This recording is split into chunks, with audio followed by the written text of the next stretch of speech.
Hey, everybody. Welcome into the back room. I'm Andy Ostroy. Are you still talking about Jeffrey Epstein? This guy's been talked about for years. You're asking, we have Texas, we have this, we have all of the things. And are people still talking about this guy, this creep? That is unbelievable.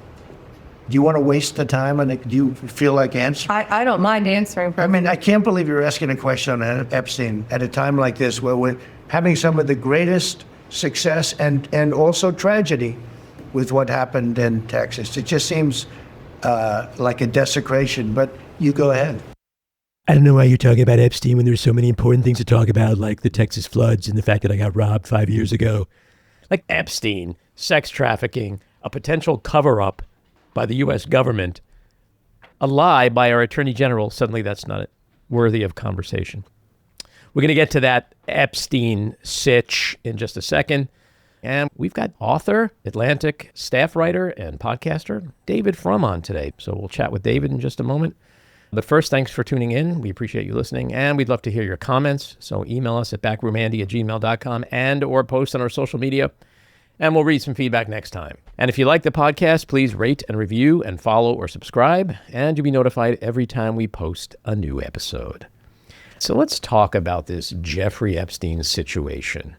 A while back, Attorney General Pam Bondi stood at her desk and made a very definitive statement. She said, I have the Epstein list right here on my desk.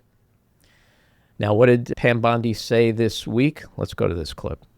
In February, I did an interview on Fox, and it's been getting a lot of attention because I was asked a question about the client list, and my response was, it's sitting on my desk to be reviewed, meaning the file along with the JFK, MLK files as well. That's what I meant by that. And what we learned from Bureau of Prisons was every night, they redo that video. It was old from like 1999. So every night the video is reset, and every night should have the same minute missing. So we're looking for that video to release that as well, showing that a minute is missing every night. And that's it on Epstein.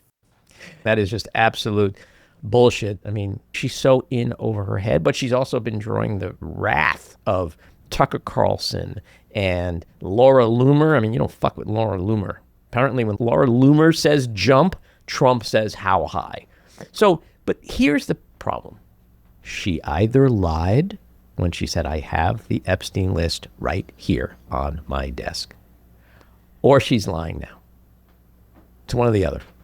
And she's got to go.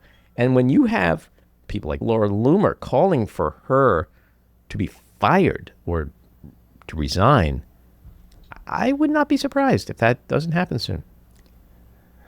I don't think she's going to resign, but I also think that they're all lying because I'm not a conspiracy theorist, but it's obvious that there's voluminous documents that they're not releasing. And she claims that all the videos they have, all of them are just child pornography and they will never be released. To think that every video that they took from Epstein was only child porn and he never videotaped anyone else, even though we know that he had cameras embedded all over his house to record everything. But apparently the only thing he ever recorded was child pornography, and that's why they can never release it. The whole case is just implausible because here you have somebody who everyone agrees was a sex trafficker, was engaged in sex with minors, yet all these flight logs of rich, powerful people who visited this Sodom and Gomorrah palace, right? This island of his, or his mansion in New York or wherever. Yeah. That nothing else happened illegally with anyone else. You know, you look at Donald Trump and you're like, okay, the guy was photographed with these people 5 million times. Epstein said he was my best friend for 10 years. So it's like, I don't know. I'm not a conspiracy theorist either, but it is these people who spread the fucking conspiracy for how long? Bongino, all these people were like, there's a list and it's got the Clintons, it's got Obama. And that's why, interestingly, MAGA world, I think, is more enraged than the left. Definitely. Because MAGA was told, we're going to publish this shit and we're going to expose these people and we're going to prosecute them, and all of these liberals and groomers and whatever the fuck they were called. Like, And now MAGA is being told, shut up and go away. Nothing to see here, folks. And they're outraged. And that's why you have the Carlsons and the Loomers. I mean, Loomer was the one who got Mike Waltz fired over the Signalgate thing. So the flip side to this argument is Donald Trump will probably never get a more fiercely, cultishly loyal AG than Pam Bondi. But he does have very influential people around him like Loomer. And she may say, sir, she's got to go. She's making you look bad. And this is pissing off MAGA. So it'll be interesting to see where this goes. Let's talk about tariffs. Last night, Donald Trump said he's hitting Canada with 35%. Can you explain how you calculated your latest round of tariffs? Was there a formula that was used? And do you expect any of these countries to face tariffs as well? Formula was a formula based on common sense, based on deficits, based on how we've been treated over the years, and based on raw numbers. A little common sense, a little raw numbers, you put a little salt in, a little pepper, you shake it up. I mean, that was the dumbest answer. That literally was a 12-year-old standing in front of the class describing the book report he wrote on a book he didn't read.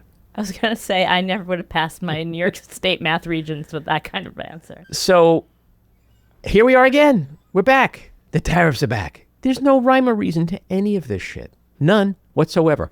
And compounding this insanity is that Donald Trump is now blatantly, shamelessly using tariffs to influence and strong-arm foreign governments to go easy on his fellow criminal pals like Bolsonaro in Brazil and Bibi Netanyahu. It's like, if you don't drop the charges, these witch hunts, I'm going to hit you with a tariff. Like, is that why we tariff countries? Yes. So that Donald Trump could use it as like VIG money? Like, I mean, really, this is the fucking mob. This is the mob. Yeah. It's like protection money. Yeah, window cleaning money. Jesus. It's crazy. But Netanyahu and Bolsonaro are kind of like, family to him. I swear to God, I feel like I'm watching the fucking Sopranos. We had a sort of insider tell the Daily Beast last week what the tariffs are all about, and I think it's true. He basically believes that they're the most interesting thing he can do in his presidency, and that they're all about TV ratings. He gets a lot of press coverage. Like, it's just all about feeding his ego of like, Watch this, I'll make China beg. but the problem is nobody's begging. 90 days, 90 deals. That's what he promised, He's right? barely got we're one. at the 90. We have a deal with Vietnam. We got nothing else. He's sending out letters. Which are written, misspelled and grammatically They look wrong. like they're written by that same 12-year-old who can't get through a book report. You'd think that someone in the administration would know how to use ChatGPT and just say, could you correct the grammar on this? I mean, Or better yet, ChatGPT, create a letter sent to a foreign government announcing a tariff policy. it would be better than what he said. 5 million times better. All right, so let's go on to the next subject, Russia. So yesterday, you said that you were not sure who ordered the munitions halted to Ukraine. Have you since been able to figure that out? Well, I haven't thought about it because we're looking at Ukraine right now and munitions, but I have not gotten into it. What does it say that such a big decision could be made inside your government without you knowing? I would know. If a decision was made, I will know. I'll be the first to know. In fact, most likely I'd give the order, but I haven't done that yet. I'd be the first to know, or in this case, the last to know. Like, I could know, but I would know, but I didn't know, but I'm maybe not I going to would. tell you. That's a classic Trump answer. It's like he literally says multiple conflicting things in the same answer. But the truth is, Pete Hegseth went ahead and stopped sending critical munitions to Ukraine on his own without telling the United States president, without telling the commander-in-chief. When you put that together with Signalgate, like, how is this guy long for the world?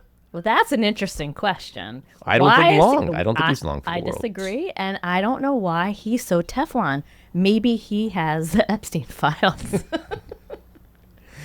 No, seriously. Look, I've said this since January. Like, a year from now, all these people we're talking about, they're not going to be here. So whether Pam Bondi goes tomorrow, next week, in September, it doesn't matter. Same for Hegseth, same for Bobby Kennedy Jr. They're all going to be gone.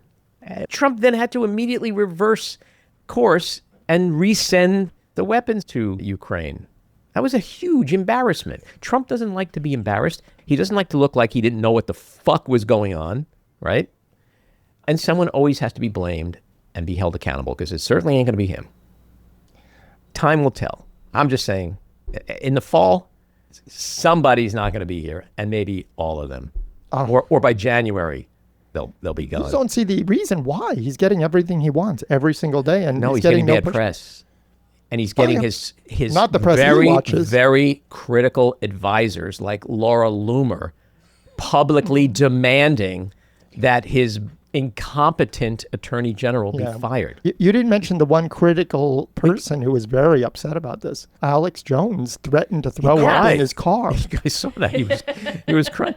No, but And puking. But here's the thing. This is an interesting thing. Trump is losing a lot of very important mouthpieces. You can't have a Laura Loomer, an Andrew Schultz, a Joe Rogan, a Tucker Carlson out there saying this is fucked up before Trump says, I got to do something because this is making me look bad. But with regard to Russia, we're going to break some news here, kids, which I got to give Trump credit because he kind of broke it before me. But Vladimir Putin is a liar. He's manipulative. He cannot be trusted. And he actually is full of bullshit. Now, why any of us didn't know this for the last several decades, I don't know. But I just want to personally tip my hat to Donald Trump and say thank you for making us finally realize the truth about Putin. All right, let's get to our winners and losers. My winner, birthright citizenship is on again, and we will see if SCOTUS agrees with the current universal injunction. My loser, autocracy in the FBI. We are now living in a country where FBI folks are taking polygraphs to test officials' loyalty about Kash Patel. I'll go with my loser first, and I will go with Linda Vaccarino. She sold her soul, and she essentially left X, and I'm sure she'll get another job, but she will never be respected again. My winner, former reality TV personality Sean Duffy. Not only is he the Secretary of Transportation, but he's now been given the role of interim head of NASA. Both appointments are equally absurd for someone phenomenally unqualified for either position. My winner, U.S. District Judge Joseph LaPlante, a George W. Bush appointee who issued a new nationwide block against Trump's executive order seeking to end birthright citizenship. My loser, Grok. Who knew that it was possible for an AI chatbot to be a Hitler-loving, Jew-hating Nazi? I guess we can add that to the list of Musk's monumental accomplishments.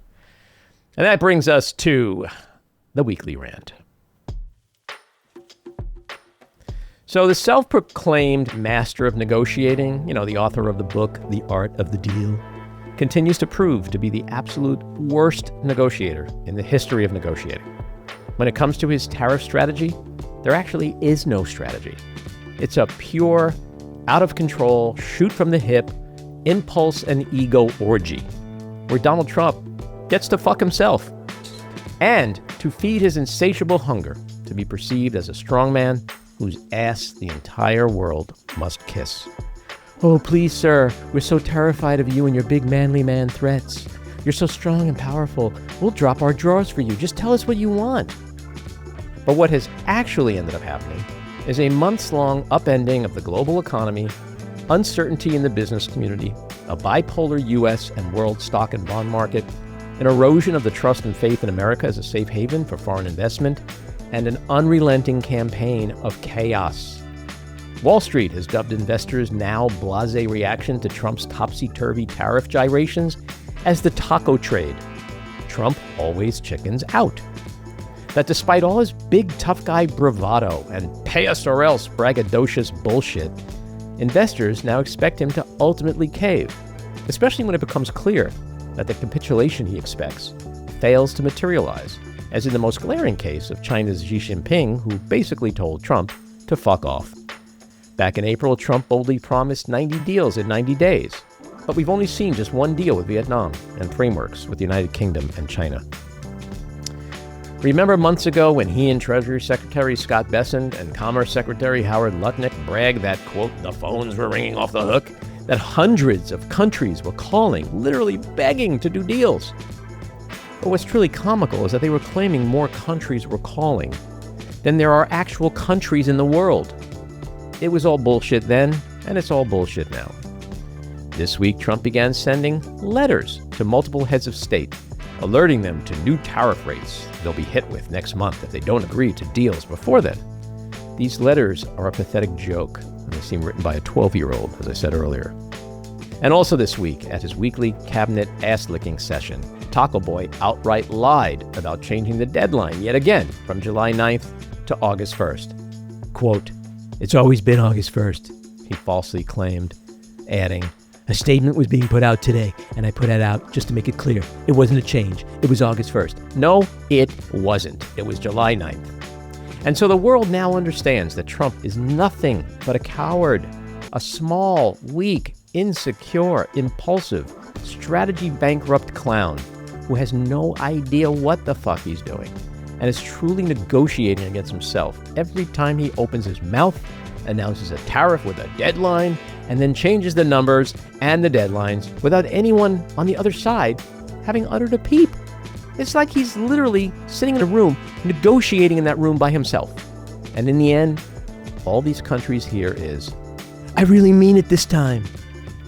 All right, let's get to David Frum. He is a staff writer at The Atlantic and host of the David Frum Show podcast. He is the author of 10 books, most recently Trumpocalypse, Restoring American Democracy. David has been active in Republican politics since the first Reagan campaign of 1980. From 2014 through 2017, he served as chairman of the board of trustees of the leading UK center-right think tank Policy Exchange. And from 2001 to 2002, he served as speechwriter and special assistant to President George W. Bush. David, welcome into the back room. I thank you so much. So I want to just start off with something that we have in common in a major way, and that is loss and grief and tragedy. Yeah. You and your family experienced the unthinkable when you lost your daughter, Miranda, due to complications from a brain tumor in February of last year. She was just 32. I'm so sorry that you experienced such a devastating loss. Thank you. I understand what that kind of loss, that kind of tragedy is like. So I want to ask you how you're doing, how the family is doing. Yeah. Well, I'll mention where I am right now because that's relevant. I'm in the Picton Public Library. Picton is a small town in the Canadian province of Ontario. It's about 4,000 people. My family, my wife's family before, have a house a few kilometers away, and it's in this cemetery in Picton that Miranda has been laid to rest. And so we're in town often. We built a garden to her, which is kind of a earthen wall, and with her headstone there, a statue of her beloved dog. And that's where my wife and I will someday be. And we have kind of a contest that whoever goes first gets the spot next to Miranda, and the other has to make do with the next slot over. But I will tell you, it is a transformative event in all kinds of ways. There are all kinds of psychologists who tell you about growth and spiritual development. I can say I've had zero of that experience. It seems it's pure disaster. But it does take away all fear, and because you have nothing anymore to be afraid of. So true. You know, I've always said that you try to find the silver lining somewhere with something so senseless. And for me, I say that it was liberating, and it liberated me from sweating all the small stuff that I ever sweated in my life. And it taught me that I could get through anything. So there's nothing I fear, nothing. Yeah. How old were you? 45. And we had a daughter who was not quite 3. And so I wouldn't say I was midlife, but I was not a kid anymore. But I was still in that place where like you worry about work, you worry about money, you worry about whatever. And after that, I don't worry about anything. I mean, when you go through the unthinkable, you know, it's hard to worry about anything else. Yeah. And so I'm just curious, because grief and loss, everything is so personal. How did you and your family, how are you navigating through this? You know, it's hard to move on, but you move forward and try to experience some semblance of normal life and happiness again. So what has that journey been like in this past almost year and a half? Well, that's the reason I asked you about your own age, because I think different things are possible with different kinds of losses at different phases in life. We were a very close family, and Miranda was very close to her two siblings, and it's especially shattering for her youngest, her sister. Miranda had a sister who was 10 years younger, and when sisters are 10 years apart, one of two things happens: either they become more or less strangers to each other, or they become mother and daughter. And that it was very much the latter. So our youngest, Beatrice, has lost not only her sister and her closest friend, but also in a way her mother, her backup mother, her cooler mother. But for the children, they have to find a way to go forward. For my wife and me, we are very close to each other, but we're older, and there's only one place we're going forward to, and while we're not in a hurry to get there, we're not really dragging our feet either, because that's the only release there's going to be for us. Now, you sort of touched on this a few moments ago. I wanted to ask you about the subject of closure, which I've never been able to truly understand. In fact, I had Griffin Dunn on this podcast a little while ago. His sister was brutally murdered. And he said closure is for people who've never experienced anything bad. Because what are your thoughts on closure? And do you think that it's possible to get that in the way that some folks believe it can happen? I think it is possible not in my circumstance or in yours, but in some. For example, a child loses a parent at a full age of life. There's unfinished business, however, between the parent and child. And the child will then has to find some way to reconcile the unfinished business with the parent. That there hasn't been, if the parent has died at a full life, you don't have a sense of loss for the parent. You can have closure for the things that were unfinished between the two of you. But for a husband and wife, or for a parent and child, there's no such thing. I mean, there's not a day of whatever time remains to me that I will not grieve Miranda as intensely as I did the very first day. Over time, there will be less shock. There is less shock. But there's no less loss, and I miss her for myself. But above all, I miss her for the things that she will never get to do. She didn't marry. She had intense relationships, so she didn't marry. She didn't have children of her own. Many of the things she wanted to do in life, she did not get to do. And every time there's a beautiful day, she's not here to enjoy it.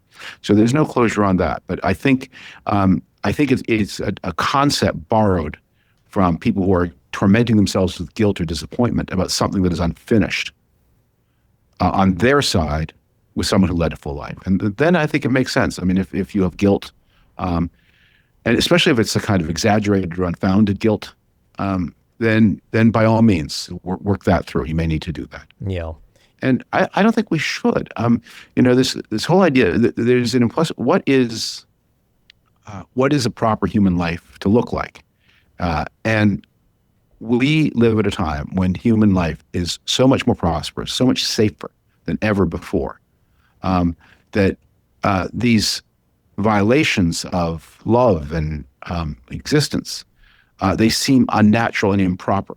I mean, that's how you get dumbasses like Robert F. Kennedy Jr. I mean, the only way you can be there's a lot of malice there, but it's founded on just a complete ignorance of what human life used to be like, how it is surrounded by death, the idea that the natural world is a benign place. But our world is a much less hostile place than any world has ever been before.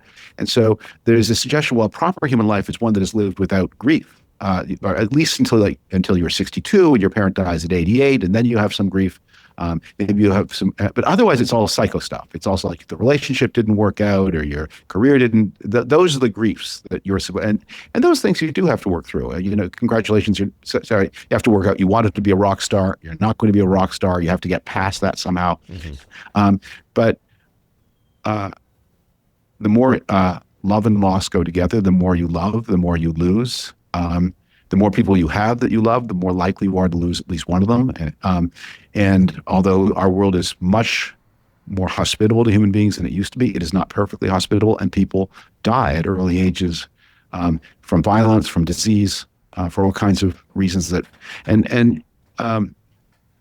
what is the standard here that you're supposed to somehow go back to worrying about not being a rock star anymore? I don't think that's that's a wrong way to think about how human life is lived. A month after Miranda's passing, he wrote a truly beautiful, humorous, and heartbreaking piece titled Miranda's Last Gift. When our daughter died suddenly, she left us with grief, memories, and Ringo. I urge everyone to read it. It's a great piece. But, tragic loss is not the only thing that you and I have in common. I have a dog named Ringo, which is...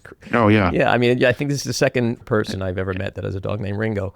So before we move on to politics, how is Ringo doing? And can you share with us the role he plays in your life and your family's life? Yes. So Ringo is a black and tan King Charles Spaniels. We've often had... My family's had many, many dogs in our life. In fact, right now we're living with 3. But these kinds of spaniels are famous for their easygoing, loving temperaments, for their accommodating ways. And Ringo, I don't know what happened. He's not like that. And he's named Ringo not for the pop star, but for the outlaw from the movie Tombstone, Johnny Ringo. And he is an outlaw. He is a desperado. He and I had a very complicated, because Miranda often stayed with us and brought him. And then when I wake up early, so I would feed Ringo and be responsible for his many, many urgent and imperative early morning needs. And he always regarded me, as Miranda said, more as an assistant than as anything else. And he was very close to me, but also very haughty. Like he'd drop the ball in front of me and bark at me, throw the ball, and do it again and again and again. And we had this joke that in the piece, Miranda said of him, I said, Ringo just did one act of disrespect after another. And I would say, I don't think he likes me. Miranda said, he does like you. He just doesn't respect you. But we have worked our way.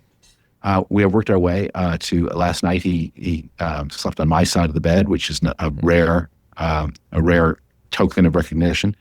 But he's part. We go everywhere with. We have. My wife also has a spaniel of her own she got around the time Miranda passed. That helps her with a lot of her emotions. Mm-hmm. So we have these 2 we have a big dog who it's more independent, but the 2 spaniels they go with us wherever we go. I mean, when we travel anywhere, they come. Yeah, after Adrian was killed, she had a cat when I met her. And so when she died, and I'm not a cat person, but the cat was very important to me. And I understand that it's part of who left you. If you're not a cat, that makes it in a way more, because the service you provide the cat is the service you wish you could provide the person who owned the cat. Yeah. And in a way, the less naturally it comes, the more fulfilling it is. And because these are the last services we can render the people we care about. And, with a wife, with a child, there are things, you do every day, big and small, from delivering the coffee to buying the life insurance policy, to telling them what there's this range of things. And many of them are taken away from you. But there are a few things that you are left that you can do, and those become very precious. And taking care of Miranda's dog, taking care of a cat that you may not even like that much, those become precious things because they are done not for the thing, but for the person to whom the thing was important. Yeah. Well, for me at least, I stopped seeing a cat and I saw Adrian. So to put a punctuation on this conversation, I always say that A, life isn't fair. B, death sucks. Sometimes you can't choose what happens to you in life, unfortunately, and my heart goes out to you and your family. Thank you. Among the big stories right now is the very public, very ugly Trump-Musk breakup. The bromance is over. We have 2 unhinged, impulsive, malignant narcissists here. So ultimately, who wins? Can there be a winner here? Will there be a winner here? I think a lot of this, how you read the story, depends on whether you focus more on the psychological or the practical. From the practical point of view, Musk is a huge winner. Huge winner. That may not stay true, but Musk made a comment in sort of a jokey way just before the election of 2024 that if Biden won, or Harris won, I should say, he would go to prison. And maybe that was his sense of persecution and martyrdom, but maybe it also referred to the many SEC, Securities and Exchange Commission enforcement actions and the IRS actions he faced. So one of much of the work that the so-called Doge did has been undone. But the SEC enforcement actions against Musk companies, those are gone, and they're gone for good. And the IRS has lost something like a quarter of its workforce, and especially workers who audited high-income, high-net-worth persons like himself. So those are big wins that he's put on the board, and they are not coming off the board. He does not have to worry about safety enforcement actions. He's also disabled the government space agency, which was a potential competitor to his companies. And he's also put in place, Trump put in place for him at the Federal Communications Commission, people who have taken a much harsher view of the cable companies that were important competitors to Starlink. I don't want to. It always needs to be said here that Musk was, in his day, a great entrepreneur, and who created many products of great value. And if he'd stayed away from politics or had a more sensible politics, I think he'd be remembered as one of the titans of American industry. But he's had this unraveling. But he did not neglect his interests while he was in government, and those interests continue to be served. So while you're paying attention to the bromance and the Real Housewives aspect of this, do not lose sight of the dollars and cents, because I promise you, Elon Musk has not lost sight of the dollars and cents. I don't think this third-party project is going to go anywhere. Before we move on to that, I just want to ask you, so you don't think Trump's threats to take away his government subsidies, deport him, is that just all noise and distraction? I think when Donald Trump makes threats, you should always see them as indications of intent, if not indications of plan. That a lot of Donald Trump talks a lot, and a lot of it is kind of empty. But when he says something like, I'm going to deport Elon Musk, or I'm going to seek the third term as president, those things probably won't happen. They're difficult and they're illegal.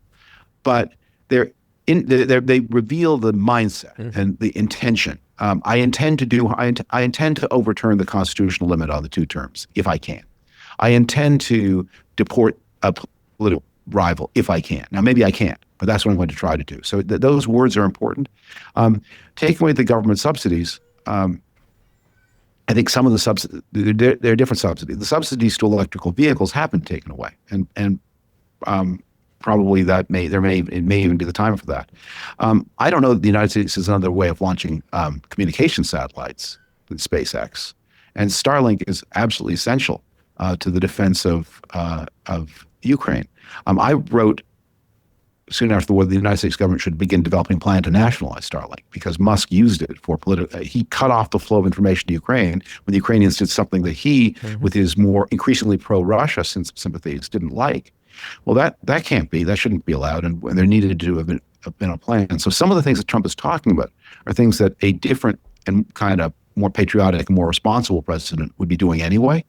I mean, it is unhealthy to have these vital channels uniquely in the hands of a private company. And if that private company is showing that it has political ambitions, the situation becomes quite dangerous, tense. So now talk about the America Party. Well, the United States does have a long history of third parties. People tend to forget that. They think that third parties are useless. But in the 1850s, there were the Free Soilers who campaigned against bringing slavery into the newly acquired territories. There have been greenback and silver money parties in the late 19th century, prohibition and temperance parties, socialist parties. And they have often done well, and they've often made a real difference to events. But a successful third party here's how they succeed. They succeed by finding an issue that the 2 big parties do not want to touch. In the 1850s, that was slavery. In the 1880s, that was the gold standard, questioning the gold standard. At another time, it was socialism. At another time, it was prohibition. The party said that this issue wrecks we have existing coalitions. Here's this new issue or this additional issue. It threatens to disarrange our coalition. We don't want to touch it. The other guys don't want to touch it. Let's leave it outside politics altogether. And at that point, people who care about the issue say, well, we will take it. And because it's one issue, they can unite a vast number of people with very different outlooks around the one issue. So, the people who wanted to prohibit alcohol had many different other views on social and political and economic and ethnic and religious questions where they could converge on this one issue, and all their other differences became less important. They all agreed, stopping the sale of alcohol, issue 1, or advancing socialism, issue 1, or stopping the spread of slavery, issue 1, or getting off the gold standard, issue 1. So you need an issue outside politics. You need a single issue.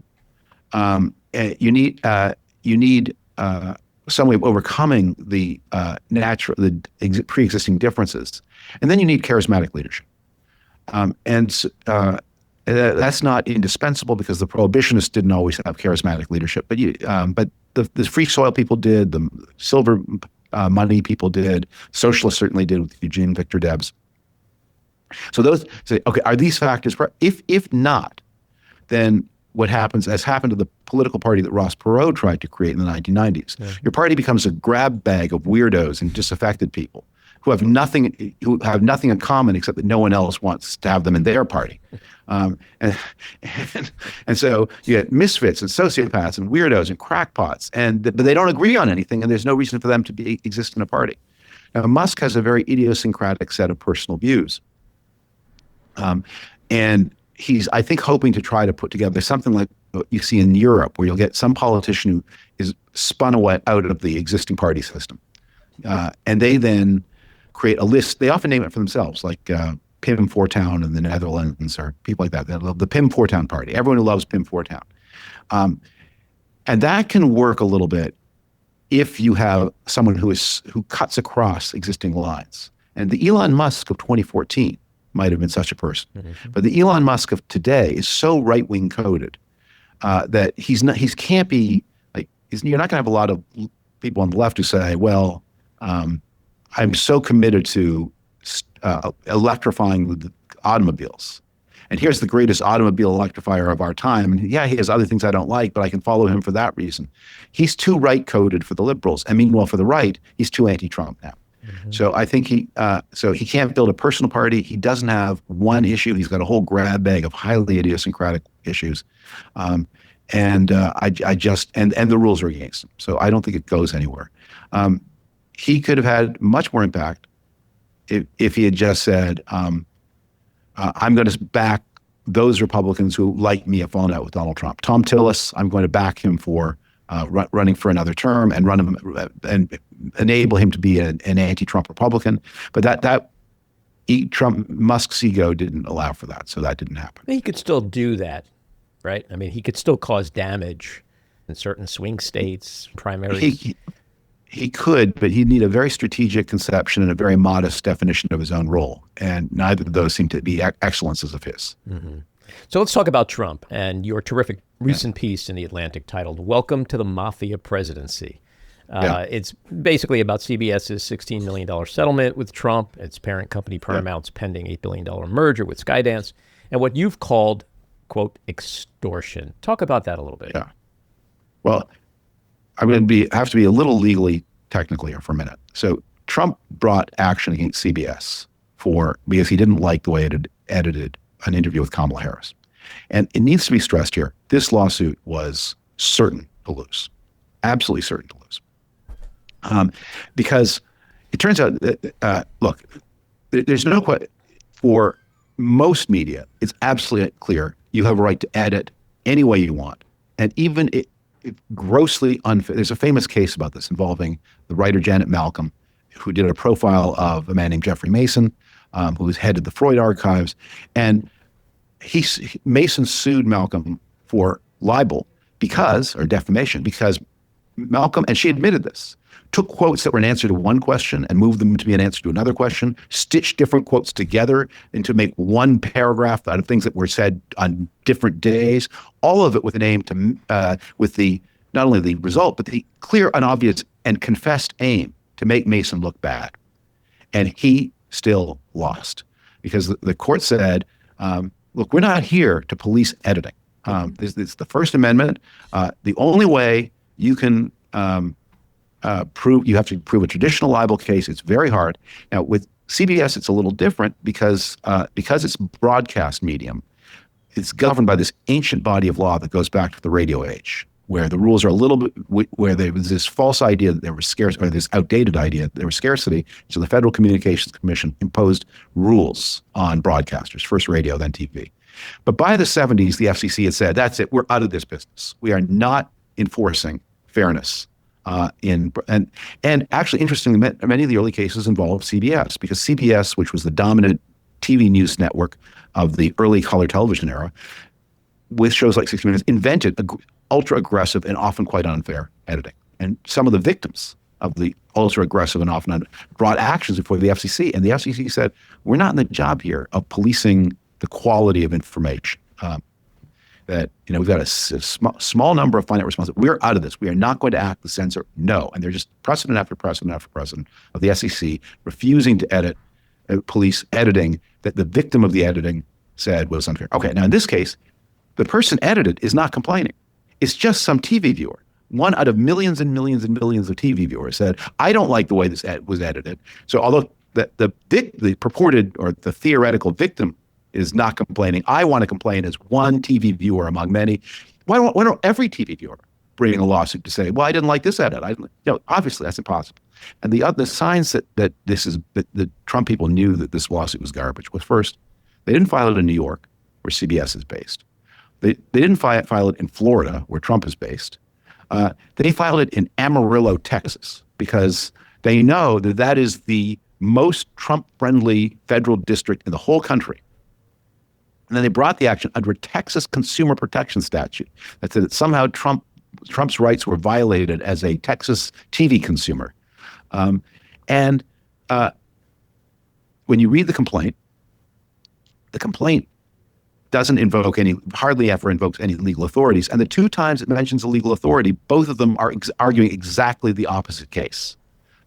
Took the opposite view. None of this kind of stuff should be legal. And you just go, it's just like one bit of garbage after another. The CBS would have won on summary judgment. That is, the case would have been thrown out without a hearing anywhere other than Amarillo. And even in Amarillo, they would have won if they'd contested it. And of course, you can always ask for it to be moved to a more rational venue than Amarillo, and then you win there. So why pay? Because the parent corporation had a gun to its head. The head of the FCC, a Trump appointee, repeatedly said, before he was the head of the FCC, he had been as critical of these kinds of cases as anybody else. But when he was on the verge of being made head of the FCC, and once he was there, he said, well, this merger of Paramount and the new company it wants to merge to is in question so long as the CBS matter is unresolved. So this is not the last thing I said, and this is maybe too long an answer. Look, the public corruption statutes will use receive or pay a benefit in the same sentence. They will treat the bribe taker and the bribe giver as equal offenses. But I think most of us, as we think about this, feel a little different about the two. If the police pull over a motorist for genuinely speeding, and the motorist hands over a driver's license with a $100 bill, and they both look the other way, and the police officer takes it and lets the motorist go, that's bad. But it's not as bad as the police pulling over an innocent motorist saying, unless you give me $100, you're going to prison. Mm-hmm. That in the law, bribery and extortion, this kind of bribery and this kind of extortion are treated the same. But in our minds, we know that we can all live with a world in which there's the occasional dishonest cop who accepts a bribe to let guilty people go free. But we cannot accept even one case of an extortionate cop demanding bribes in order not to punish innocent people. You write that the deal is part of a systematic pattern that's emerged of, quote, shakedowns of law firms, business corporations, and media companies for the enrichment of Trump, his family, and his political allies. When you add in the Qatar plane, the crypto and meme coin scams, and all the other transgressions, this is the most blatantly corrupt administration in U.S. political history. It's not even, you can't even compare it to anything in U.S. history. Look, the American presidency has seen many scandals before. By the way, when the shakedowns, don't forget, ABC paid a shakedown, mm-hmm. Amazon paid a shakedown, and these were more or less, Columbia, many of the law firms, these were, Trump threatened state action against people who were doing nothing wrong unless they paid him. Amazon paid $40 million for the life rights to a Melania documentary that will almost certainly never be made. The law firms made big promises that they're going to try to renege on, of free legal services in order not to be punished for representing clients they were entitled to represent. On and on. The Qatari situation increasingly looks like a shakedown by Trump rather than a bribe from Qatar. So you need one of the things Trump has going for him is Americans have a false idea about how much corruption there used to be in their political system. So you can always ask a what about question. And if you have no sense of perspective in history, Hunter Biden should not have been selling paintings to people who were interested in the federal government. And I assume very few of the people who bought a Hunter Biden painting for $100,000 or $200,000, whatever they paid, were honest fans of the Hunter Biden artwork. And I bet the resale market for those, if you take your $500,000 Hunter Biden painting to market today, I bet it's not worth $5, except maybe as a curiosity. So that's bad. That's bad. And Franklin Delano Roosevelt should not have used his son as a White House aide. And Ulysses Grant should not have appointed so many of his wife's relatives to government jobs. You can go through the list. There has never been anything like this.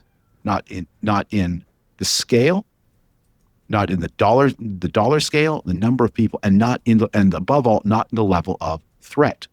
Not in the level of threat. Hunter Biden was more like was benefiting from the motorist who handed over the driver's license with the $100 bill. Hunter Biden was not able to go to people and say, you will be punished if you don't buy them. And by the way, the price of the painting is not $500,000, it's $500 million. And you will be punished unless you buy a painting for $500 million. He didn't do that. That's the new element, is this element of extortion. And that's the thing that is really dangerous, because honest businesses, honest law firms, feel they have that the price of their survival is to pay a gratuity to the Trump himself, the Trump family, or the thinly disguised Trump library. Let's stick with shakedowns for a second. You were born in Canada. You're a Canadian-American citizen. You're in Canada right now. Right. Trump last night announced a 35% tariff on Canadian goods. What do you make of Trump's unfathomable, unprovoked attacks, relentless attacks on our ally up north?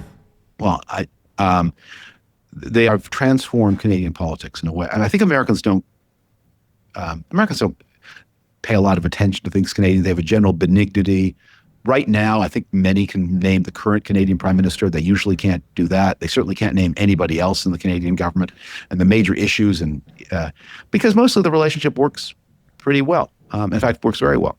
I think Trump's special hostility to Canada began when he opened two hotels, one in Toronto and one in Vancouver, in the early 2000s.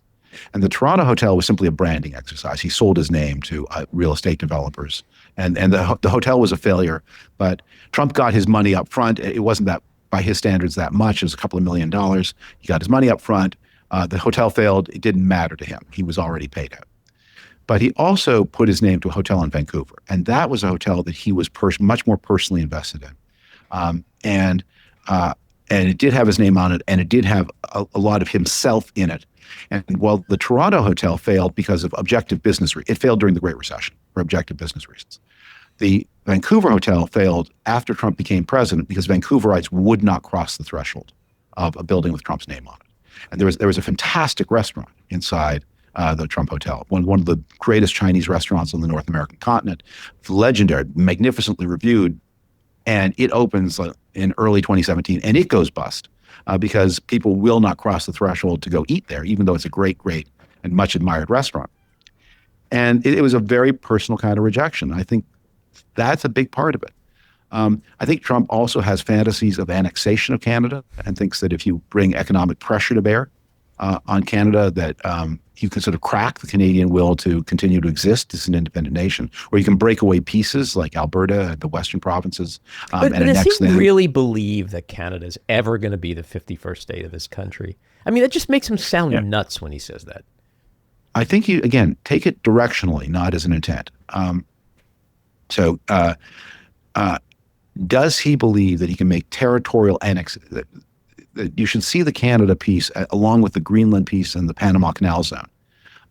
Does he have visions of America retreating from the world, leaving the world to China and Russia, and consolidating an economic base in North America that is dominated by the United States? I think he would have some vision of that. That's what the Greenland story is all about. And by the way, it is by no means inconceivable that the United States could seize Greenland by violence. It could do that pretty easily.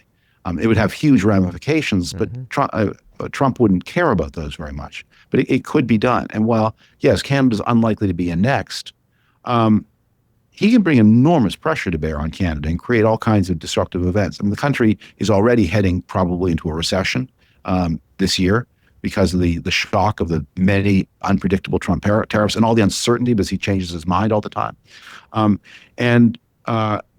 Canadian, I'll say I'm going to make this more personal. So the question of the nature of the relationship between Canada and the United States is one of the central questions in Canadian politics. And for almost all of the country's history, the country's been divided between people who are more open, more sympathetic to the United States and people who are less so. In the 1980s, when I was young, Canada made a pretty decisive commitment to a pro-America policy. It's entered into the U.S.-Canada Free Trade Agreement. It entered into other kinds of agreements at the same time.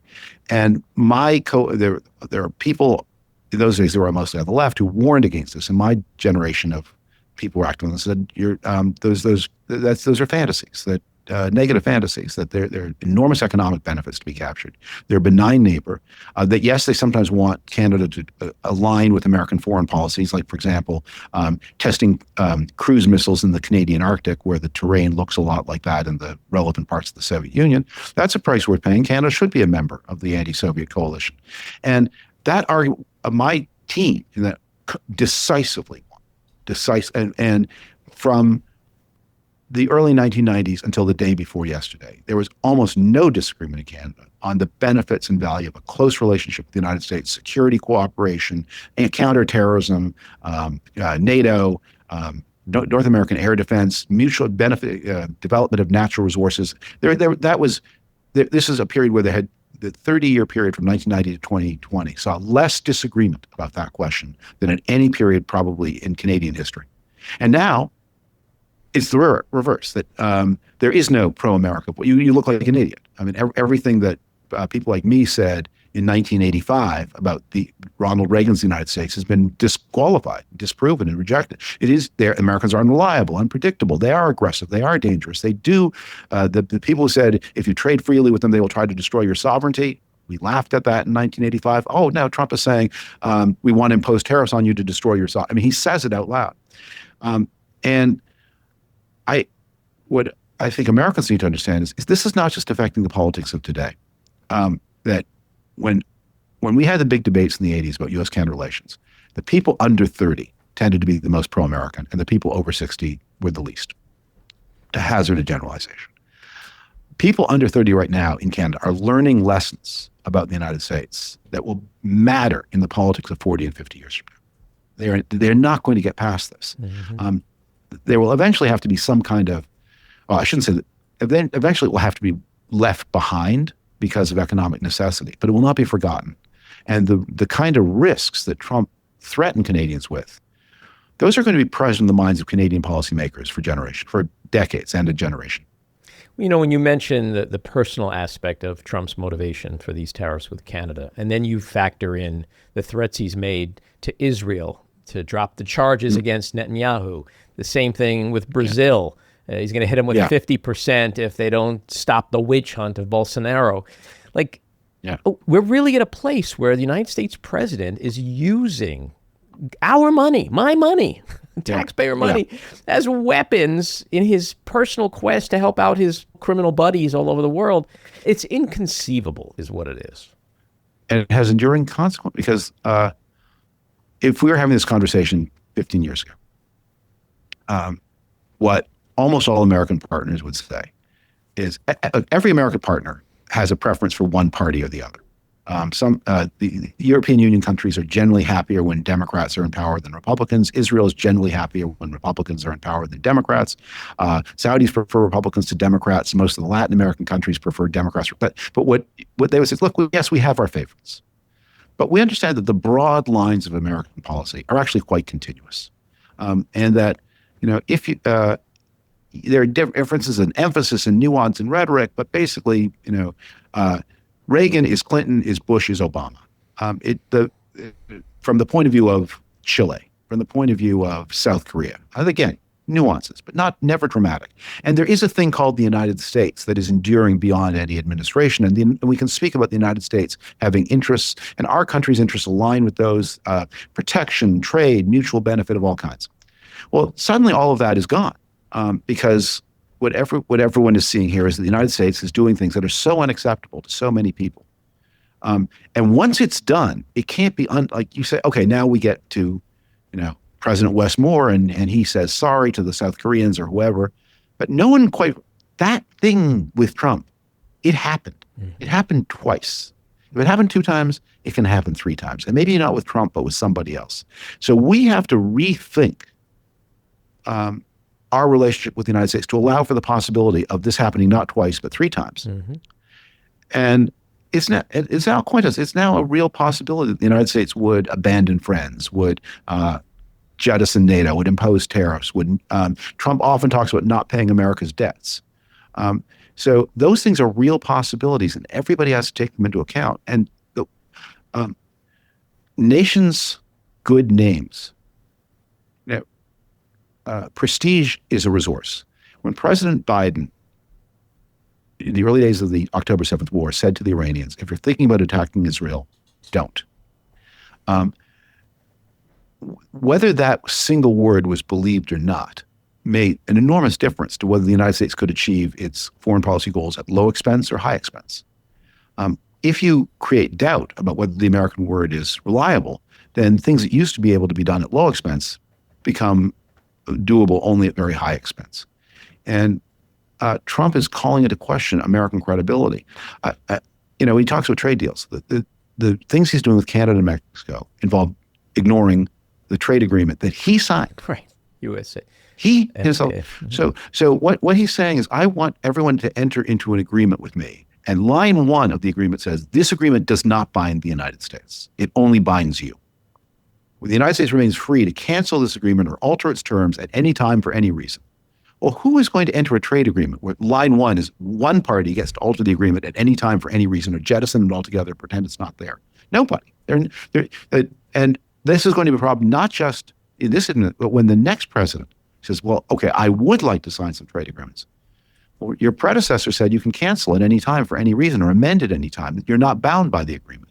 So why? So President Westmore, we like you a lot more than that person before you, but he or somebody like him may succeed you, and we don't think your signature means anything anymore. Not your personal signature, but your signature as a nation, we don't think it means anything anymore. Well, this gets us into the ultimate question, which is, why is this happening and how does it stop? And it's hard to escape the simple fact that, your former party has completely abdicated any responsibility and tools and power that the framers gave Congress. And so, to say you were a Republican back in the day would be like saying Michael Jordan was a basketball player, right? You were president of the Harvard Law School chapter of the Federalist Society, and you left the party because of Trump. You voted for Hillary Clinton, yet the GOP has swung so incomprehensibly far to the right that it's unrecognizable in a sane world. What happened to the Republican Party? And more importantly, can it ever return to the party of Reagan, Kemp, McCain, and David Frum? Well, I'm not sure that right and left are helpful terms here. One of the things that Trump just did was he gave permission for U.S. Steel to merge with or to be acquired by a Japanese steel company. A good thing.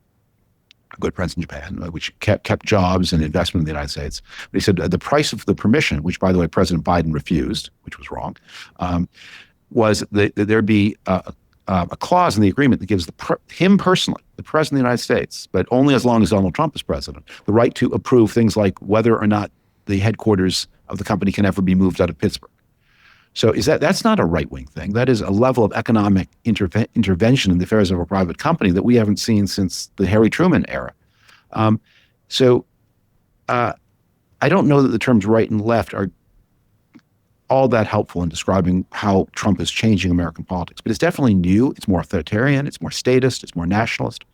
And how do we get back? We don't. The pivot from things being impossible to possible, unthinkable to thinkable, once that pivot happens, it can't be unpivoted again. And when we've had these kinds of trade wars, when we've seen that you can make a coup against the United States or an American election and still return to office and nothing much happens to you, that's a fact of American history that is in the record now that will never be alterable. Now, we may evolve past it. It may be left behind by the long passage of time.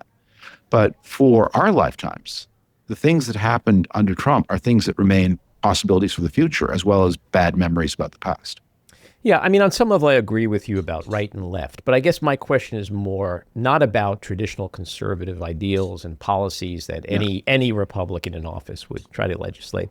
It's more about the criming, the grifting, the attacks on due process, the misappropriation of already appropriated congressional monies to just do what you want and call it a tariff because you want Bolsonaro to get out of jail or whatever. Like that kind of stuff, the Republican Party has the power to end. It could end it all in a nanosecond, and yet it doesn't.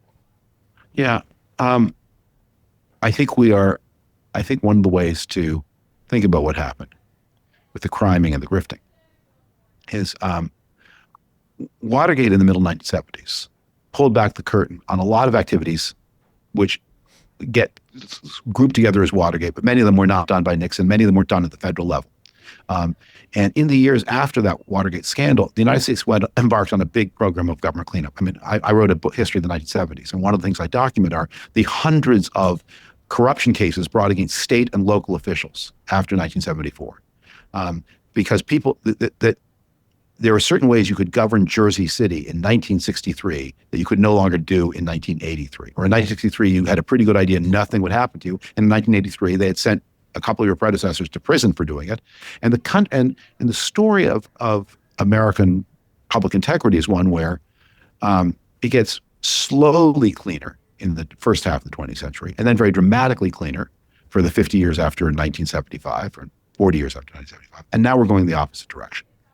And ignoring or undoing many reforms, and not just reforms, practices. Like Jimmy Carter and Ronald Reagan too went far beyond what the law required.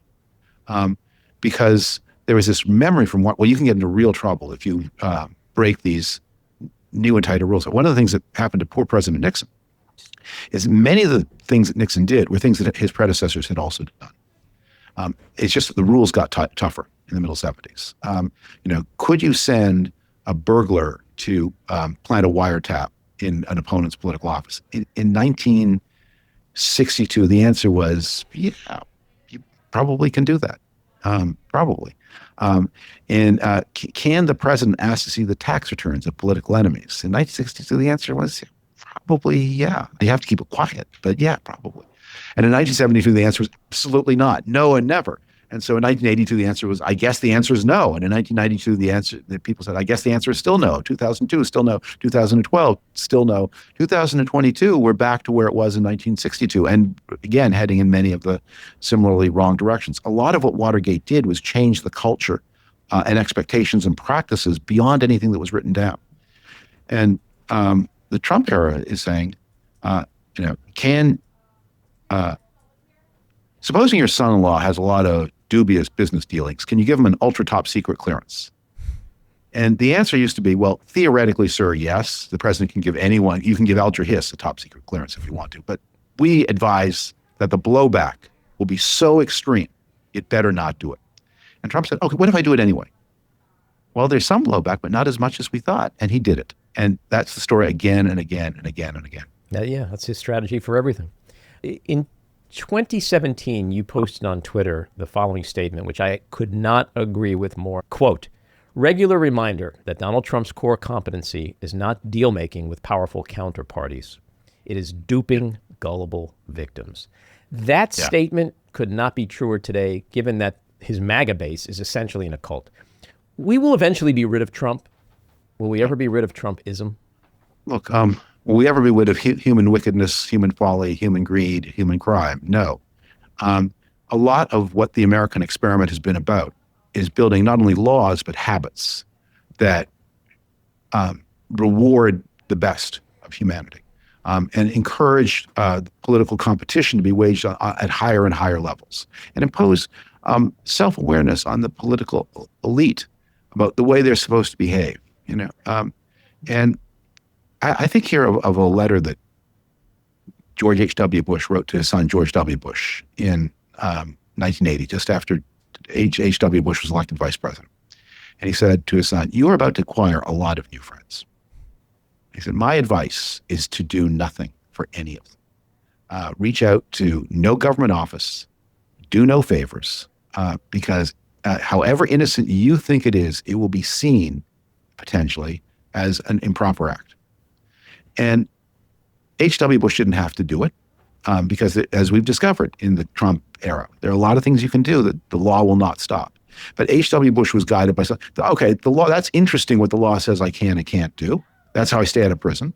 But that's not how I am a successful leader of the United States. The law is down here. My standard is, this is Dana Carvey, we're not going down here, we're going up here. That's the way it used to be. And that has always been that has been for a long time anyway, the expectation of the leaders of the society. And that expectation has been damaged. Can we return? Well, that's not a question for each individual to resolve. Mm-hmm. What will you do? We have to try. We may fail. We have to try. David, this hour flew by. I didn't even get to anything foreign policy, which I had a ton of questions for you, which means you'll have to come back again soon and let's talk about foreign policy. This was great. Thanks for making time for me. All right. Bye-bye. Take care. This episode of The Back Room was edited and produced by me, Andy Ostroy. It was co-edited and co-produced by Maddie Rosenberg and co-produced by Jen Hammoud. Our theme song was composed by Andrew Hollander, and our logo was designed by Cricket Langell. And special thanks to Patricia Wind.